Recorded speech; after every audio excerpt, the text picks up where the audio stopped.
সম্প্রতি মানবদেহের বিভিন্ন অঙ্গের নমুনা যেমন জরায়ু, ধমনী ও অন্ডকোষে মাইক্রোপ্লাস্টিক খুঁজে পেয়েছেন গবেষকরা।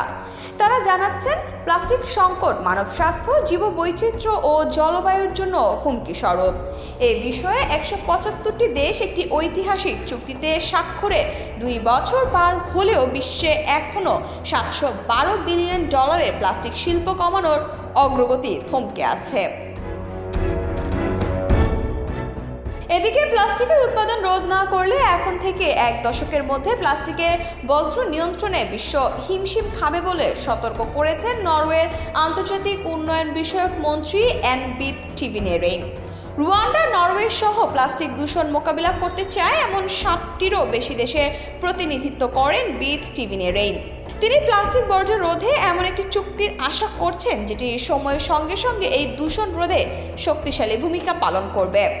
তবে বিরোধী দেশগুলোর জন্য এমন একটি পারফেক্ট ট্রিটি বা চুক্তিতে পৌঁছানো সম্ভব হচ্ছে না। বক্তব্য রাখার সময় বিথ টিভিনেরেইন প্লাস্টিকের পূর্ণ ব্যবহার ও বজ্র ব্যবস্থাপনার প্রয়োজনীয়তার ওপর জোর দিয়েছেন।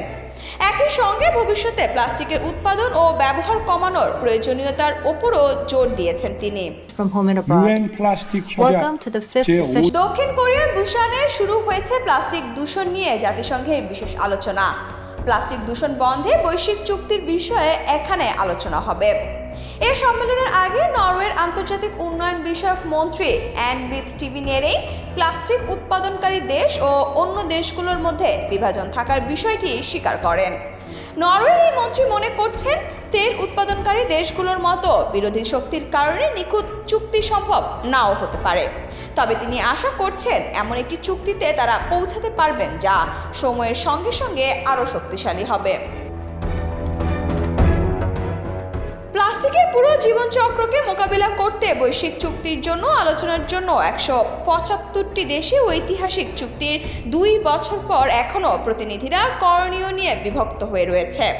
$712 বিলিয়ন প্লাস্টিক শিল্প খাত বাতিল নিয়ে অগ্রগতি সামান্য। গত এপ্রিলে এ নিয়ে সর্বশেষ আলোচনা ও উৎপাদন লক্ষ্যমাত্রা নির্ধারণের বিষয়টিও ব্যর্থ হয়। এ নিয়ে চূড়ান্ত আলোচনা শুরু হয়েছে, যা 1 ডিসেম্বর শেষ হওয়ার কথা।